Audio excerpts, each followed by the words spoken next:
नमस्कार, आप देख रहे हैं 4 PM। मैं हूं आपके साथ सिमरन। इस बुलेटिन में हम बात करेंगे देश और दुनिया की तमाम बड़ी खबरों की, लेकिन उससे पहले एक नजर आज की मुख्य सुर्खियों पर। वायनाड से प्रत्याशी घोषित होने पर प्रियंका गांधी का आया पहला रिएक्शन। कहा, मुझे जरा भी घबराहट नहीं, जनता के लिए करूंगी काम। अजय राय ने मोदी को किया बड़ा चैलेंज। कहा, फिर से वाराणसी से चुनाव लड़कर दिखाएं पीएम मोदी। अगर जीत गए चुनाव तो राजनीति से दे दूंगा इस्तीफा। प्रियंका गांधी वायनाड से लड़ेंगी उपचुनाव।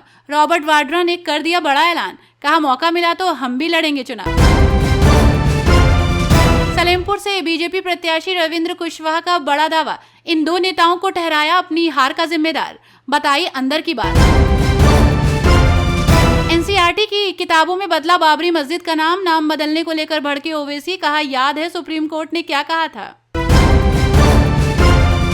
प्रियंका गांधी को चुनाव लड़ने को लेकर लगाई जा रही सभी अटकलों पर विराम लग चुका है। प्रियंका गांधी वायनाड के उपचुनाव से अपने राजनीतिक करियर की शुरुआत करने जा रही हैं।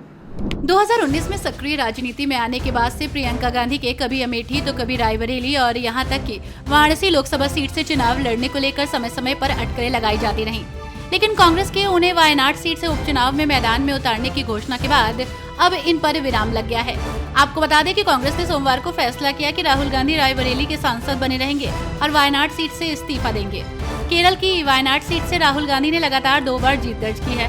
प्रियंका गांधी ने सोमवार को अपनी उम्मीदवारी की घोषणा करने के बाद कहा कि मुझे जरा भी घबराहट नहीं है, मैं बहुत खुश हूँ। मुझे वायनाड का प्रतिनिधित्व करने का मौका मिलेगा।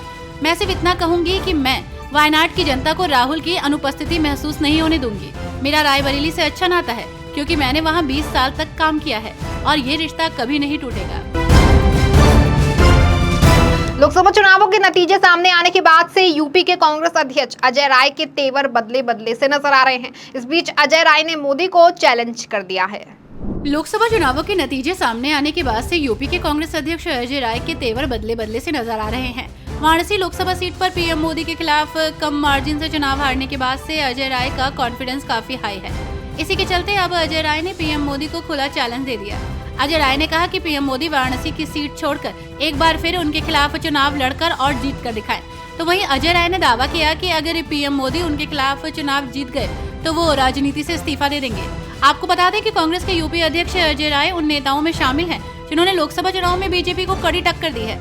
आपको बता दें कि इस लोकसभा चुनाव में अजय राय ने पीएम मोदी के खिलाफ वाराणसी सीट से चुनाव लड़ा है। चुनावी नतीजे सामने आने के बाद अजय राय फुल कॉन्फिडेंस में नजर आ रहे हैं। यही वजह है कि वो अब पीएम मोदी को चैलेंज दे रहे हैं। कांग्रेस नेता प्रियंका गांधी वाड्रा के वायनाड से चुनाव लड़ने पर व्यवसायी और उनके पति रॉबर्ट वाड्रा ने कहा कि मुझे बहुत खुशी है, वहीं हमें भी जब मौका मिलेगा तो हम भी चुनाव लड़ेंगे। कांग्रेस नेता प्रियंका गांधी वाड्रा के वायनाड से चुनाव लड़ने पर व्यवसायी और उनके पति रॉबर्ट वाड्रा ने कहा कि मुझे बहुत खुशी है कि प्रियंका वायनाड से चुनाव लड़ेंगी। वो वहां भी कड़ी मेहनत करेंगी। मुझे उम्मीद है कि वायनाड के लोग उन्हें बहुमत से जिताएंगे। जब भी मुझसे सक्रिय राजनीति में आने के बारे में पूछा गया, मैंने हमेशा कहा कि प्रियंका को सांसद की भूमिका में देखने के बाद मैं इस बारे में सोचूंगा। वहीं रॉबर्ट वाड्रा ने आगे कहा कि अमेठी और रायबरेली के लोग चाहते हैं कि गांधी परिवार उनसे जुड़ा रहे। अमेठी के लोगों को लगा कि उन्होंने स्मृति ईरानी को मौका देकर गलती की है। उन्होंने वहां विकास के लिए काम नहीं किया।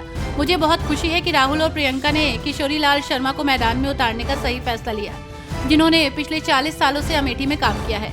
प्रियंका ने भाई राहुल और किशोरी लाल शर्मा दोनों के लिए कड़ी मेहनत की है। नीट परीक्षा में धांधली को लेकर कांग्रेस लगातार केंद्र सरकार पर हमला बोल रही है। अब इस मुद्दे पर कांग्रेस नेता राहुल गांधी ने भी केंद्र की मोदी सरकार पर निशाना साधा है। नीट परीक्षा में धांधली को लेकर कांग्रेस लगातार केंद्र सरकार पर हमला बोल रही है। इस मुद्दे पर कांग्रेस नेता राहुल गांधी ने भी केंद्र की मोदी सरकार पर निशाना साधा। राहुल गांधी ने कहा कि पीएम मोदी इस मुद्दे पर मौन साधे हुए हैं। बीजेपी शासित राज्य पेपर लीक के एपिक सेंटर बन चुके हैं। राहुल गांधी ने ट्वीट कर लिखा कि नीट परीक्षा में 24 लाख से अधिक छात्रों के भविष्य के साथ हुए खिलवाड़ पर नरेंद्र मोदी हमेशा की तरह मौन है। बिहार, गुजरात और हरियाणा में हुई गिरफ्तारियों से साफ है कि परीक्षा में योजनाबद्ध तरीके से संगठित भ्रष्टाचार हुआ। ये भाजपा शासित राज्य पेपर लीक का एपिसेंटर बन चुका है।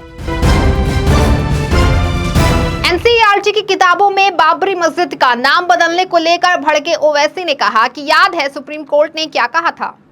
राष्ट्रीय शैक्षिक अनुसंधान और प्रशिक्षण परिषद ने 12वीं और 11वीं क्लास की पॉलिटिकल साइंस की किताब में कई बड़े बदलाव किए, जिसमें एनसीईआरटी ने 12वीं क्लास की पॉलिटिकल साइंस की किताब बाबरी मस्जिद शब्द को हटा दिया। इसकी जगह पर 3 गुंबद वाली संरचना शब्द का इस्तेमाल किया गया। इसको लेकर अब AIMIM चीफ असदुद्दीन ओवैसी ने NCERT और मोदी सरकार पर निशाना साधा।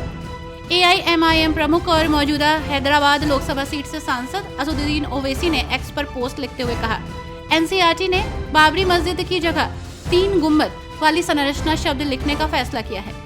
इसने अयोध्या के फैसले को सर्वसम्मति का उदाहरण बताने का भी फैसला किया है। वहीं ओवैसी ने आगे कहा कि भारत के बच्चों को पता होना चाहिए कि सुप्रीम कोर्ट ने बाबरी मस्जिद के विध्वंस को घोर आपराधिक कृत्य कहा है। ईवीएम हैकिंग विवाद थमने का नाम नहीं ले रहा है। इस बीच संजय राउत ने बड़ा दावा करते हुए कहा कि रविंद्र वाइकर लोकसभा नहीं पहुंचेंगे। शिवसेना यूबीटी नेता संजय राउत ने कहा कि रविंद्र वाइकर लोकसभा नहीं पहुंचेंगे। एक अखबार की उस रिपोर्ट के बाद राजनीतिक घमासान छिड़ गया है, जिसमें दावा किया गया था कि मुंबई उत्तर पश्चिम लोकसभा क्षेत्र के शिवसेना उम्मीदवार रविंद्र वाइकर के एक रिश्तेदार को मतगणना के दौरान इलेक्ट्रॉनिक वोटिंग मशीन से कनेक्ट मोबाइल फोन का उपयोग करते हुए पाया गया। 4 जून को हुए वोटों की गिनती में रविंद्र वाइकर ने शिवसेना के अमोल कीर्तिकर को महज 48 वोटों से हराया। अखबार की रिपोर्ट के बाद विपक्ष बीजेपी पर हमलावर हो गया।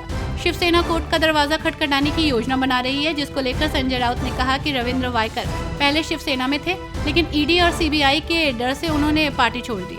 उन्हें पहले अपने खिलाफ ईडी मामले के बारे में बात करनी चाहिए। वो क्यों रोका गया? हमने ईवीएम पर नहीं बल्कि सिस्टम पर सवाल उठाए हैं। हमने रिटर्निंग ऑफिसर के खिलाफ सबूतों के साथ सवाल उठाए हैं। वहीं रविंद्र वाइकर लोकसभा नहीं पहुंचेंगे। आप नेता सौरभ भारद्वाज ने नीट पेपर लीक मामले पर बोलते हुए कहा कि अगर 50 लाख रुपए देकर प्रश्न पत्र ही मिल जाता है तो उनके बच्चे मेहनत क्यों करेंगे। नीट परीक्षा घोटाले पर दिल्ली सरकार में मंत्री सौरभ भारद्वाज ने कहा कि करीब 24 लाख बच्चों के भविष्य का सवाल है। करोड़ों माता पिता चिंता में हैं। अगर इतनी प्रतिष्ठित और विश्वसनीय मेडिकल की परीक्षा में धांधली होगी तो देश का भविष्य क्या होगा। अगर 50 लाख रुपए देकर प्रश्न पत्र ही मिल जाता है तो उनके बच्चे मेहनत क्यों करेंगे। हमारी मांग है कि सरकार इस मामले में फैसला ले और इस ओर ठोस कदम उठाए। सपा नेता फखरुल हसन चांद ने मोदी पर हमला बोला और कहा कि बीजेपी ने जनता से जो पिछले 10 सालों में वादे किए थे वो एक भी वादे पूरे नहीं किए। उत्तर प्रदेश के लखनऊ में सपा नेता फखरुल हसन चांद ने बीजेपी पर निशाना साधा। इस दौरान उन्होंने कहा कि लोकसभा चुनाव समाप्त हो गया है, लेकिन आज भी देश और उत्तर प्रदेश का जो किसान है वो आज भी अपनी फसल के दाम के लिए लगातार आंदोलन कर रहे हैं। वहीं आगे उन्होंने कहा कि भारतीय जनता पार्टी ने जनता से जो वादा किया था, हम 2022 तक किसानों की आय दोगुनी कर देंगे, वो वादा भी अभी अधूरा है। इस बुलेटिन में फिलहाल बस इतना ही। ऐसी तमाम राजनीतिक खबरों के लिए बने रहें और देखते रहें 4 PM। धन्यवाद।